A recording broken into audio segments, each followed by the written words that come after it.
Hello, my name is Larangeira, and I'm here to present our work on account management in proof of stake ledgers.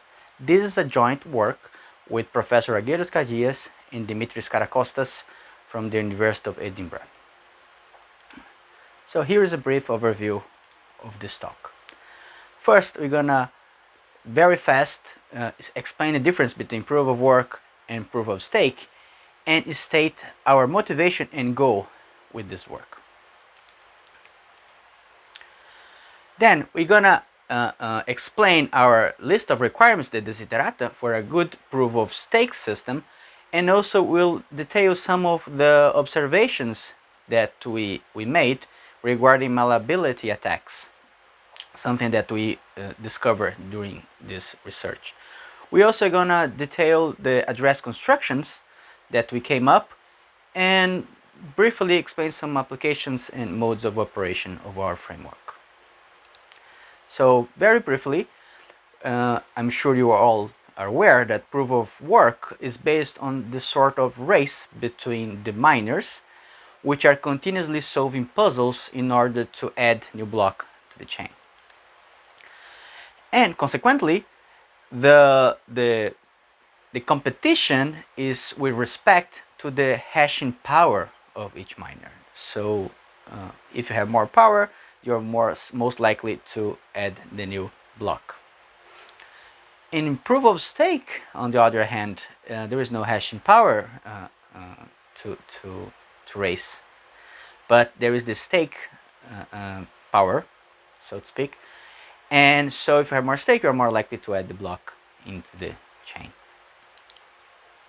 So how does it work? Very simply put, how does it work? We have this lottery protocol, and it chooses randomly one coin. So the holder of that coin is expected to generate a block. And for every time slot, this go on and on. So the difference is that can be explained very briefly that in the proof of work we have miners online all the time, and only them participate in the protocol. Well, on the other hand, proof of stake, all the holders of stake are potentially can join on the protocol, and we expect them to be online all the time in order to do the system to be secure. There is also no hashing race involved, as we already explained. And here there were some other different aspects. For example, exchanges, they keep funds, but they do not own them. So, and this might be a problem that we need to address, and we did that in this work. More on that later. So, just to recall the issues that we observed. So every player potentially joins the protocol. So we expect them to be online all the time, and this is sort of unrealistic. And there is also this case of exchanges. They keep the funds, but they do not own them. So how can we handle them in the proof of stake scenario? And there is also some more details that, for example, if we want to embed more information in the address strings, and how we actually formalize what an account is in such a system. So to be more illustrative, let's consider the case of offline users, for example. So we have again 3 players, and one of them is offline. What happens if the lottery protocol selects exactly that coin of the offline user? So it's easy to see that there will be no block issue from that user. If that happens too many times, that might be a problem. It could render the whole consensus protocol insecure.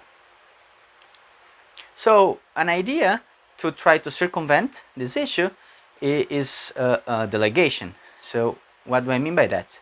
So here again we have like nodes and the lottery protocol, and before going offline, a node will delegate its stake to some other user, so it can go safely offline.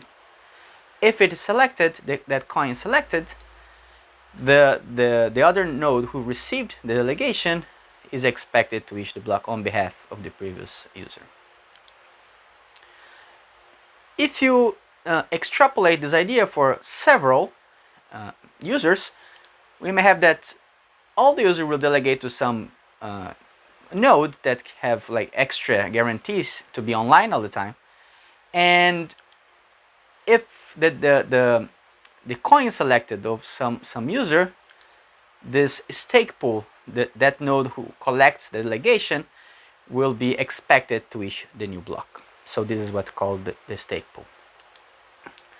So we stated our issues, and the goal with this research is to study these problems, and we observed with that there is no framework which addresses several of these topics. So our goal is to come up with this framework, theoretical framework, for which will provide guidelines for a good proof of stake wallet. So that's what we did in this work.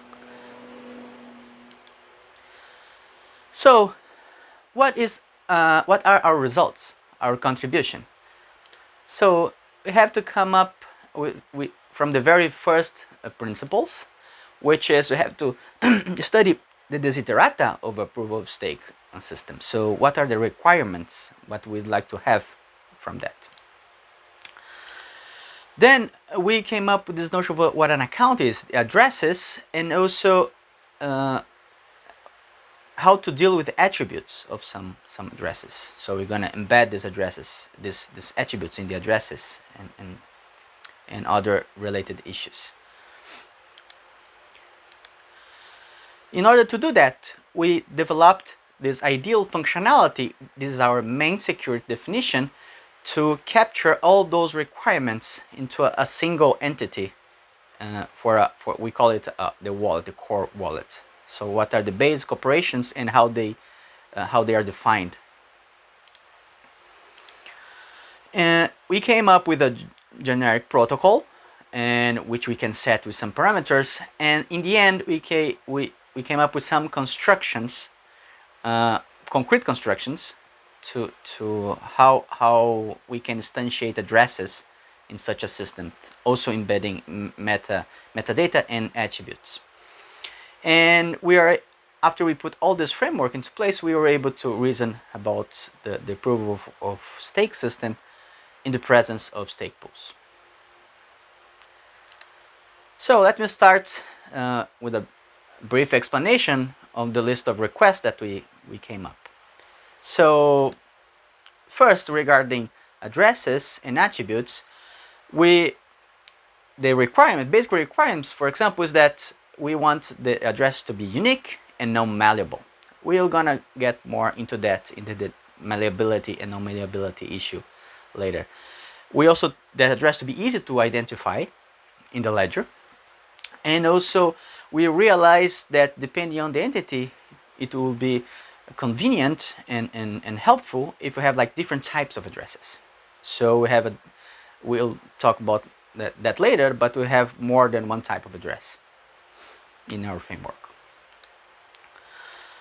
So we came up also, of course, with basic operations. So we generate keys in a deterministic way, in a hierarchical way, much similar to what is done with Bitcoin in the bit32 standard. And another feature of our system is that we associate two keys, one for payment and other for the delegation, which we call staking. So in order to provide better security.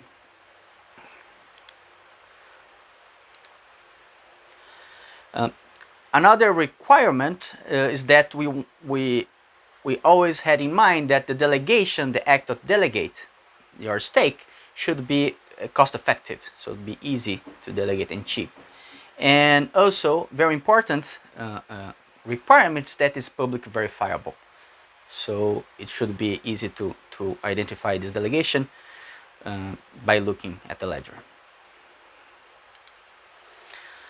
So as I mentioned, we came up with this functionality which we call core wallet functionality, and it is based on the kinetic signature functionality and offers basic actions for the proof of stake systems. And importantly, we realized at a certain point that we need to configure it on regarding the malleability of the addresses. We realized that depending on the attributes that the system has, we want to embed in the address, we have different levels of malleability. So in order to capture this with the same framework, we define this malleability predicative, and by this we can the same functionality can specify different levels of malleability. So that's exactly what I was saying. So we, as a parameter, we input the malleability predicative into the functionality, and we have different levels of malleability. Malleability has been seen before regarding addresses in the Bitcoin system, but in here it means something slightly different. So it means the ability to the adversary to see an address and somehow tweak it, change it, in order to do some malicious action. And we specify two types of adversary, and one relies on the information available in the ledger to do the change in the address, and the stronger adversary will be the one that only has this information and more can have more information in order to change the address conveniently. We also classify it in terms of the capability of the wallet to detect those forgery addresses, and we came up with two criteria. One, that the wallet can identify its own addresses and only its own addresses, and also the cross verification capability, which a wallet can identify other wallets' addresses if they are fake or not. So regarding this criteria, we observed 4 levels of malleability, so 4 types of forgery for the addresses, and we're gonna explain 2 of them in this presentation: the full malleability and the non-malleable constructions. And I want to just highlight here that, of course, we had a trade-off in the security from full malleable to non-malleable in terms of address length. I think it's expected that we'll have more efficient and non-malleable addresses and longer address strings for the non-malleable type. So an overview of our protocol and also the interfaces of the functionality is given by this picture. So we have our core wallet protocol or functionality interacts with the POS ledger, the proof of stake ledger, and it offers to the user interfaces. So the user can generate address, make a payment, verify the payment, do the staking, the delegation, or verify the delegation, can also recover the address and recover the wallet. So with a little bit more detail, the example is the address generation. So this interface, the user can ask for addresses, and the wallet will return strings of addresses, and internally it would keep the keys and for the staking, for the payment, and also keep indexes for the hierarchical generation of addresses. So to be more concrete on the types of addresses that I mentioned earlier, so I told before that every address is associated with a payment and a staking key. So we have 2 types of keys in the system. There is the hierarchical generation, much similar to what has been used for Bitcoin. And you should emphasize that every address is associated with a payment key, of course, in order to generate transactions. And here is the first type of address, is the most simple one, is the base address. And this is it directly contains the key and useful to bootstrap the wallet. Then we have a simpler address, which is the pointer address, which does not have a staking key embedded, but it points to another one. And finally, we have the exile address, which are useful for exchanges because they do not have staking key associated with them. So such funds in this address will be exempt to be called to action for the consensus protocol in the proof of stake system. So more concretely, here is the malleable address. So you see the string has a hash of a payment key, the public key for payment, and associates with a staking object, so which is the object will do the delegation. And then you have the three types I mentioned earlier, and it can be changed. And that's why it's malleable, because a malicious user could like change it, even though the payment key is the same, the delegation will be different. So that's why it's malleable. On the other hand, we have the non-malleable, and I hope you can already see that's why it's non-malleable, because we have an extra piece of information in the address, and it's hard to forge it because it is a signature. So forging this would require to forge a signature, and that's why we have non-malleability. So as I mentioned earlier, we have hierarchical address generation, and we also associate a tag for each address. So the recovery procedure requires the payment and a tag to be indexed in a set, and then the wallet can go to the ledger and check the equality and verify its own addresses. The delegation is for stake pools as well, are based on the creation of certificates with the pool key and some metadata that we identify the stake pool. And we have some extra information in order to avoid replay attacks and also timestamp or when activate the delegation. With all this framework in place, we can argue something about the security of the whole system in the presence of stake pools. So we can our system is flexible enough, so when a stake pool is created, it can pledge some funds on it. So a stake pool operator, for example, cannot create like in several pools with the same amount of fund. It has to pledge that its own funds into the certificate of the stake pool. And we also have some strategies. Our system supports some strategies in order to avoid replay attacks. And then we can argue that as long as the honest of the stake is above some threshold, then the system is secure. So as a final remark,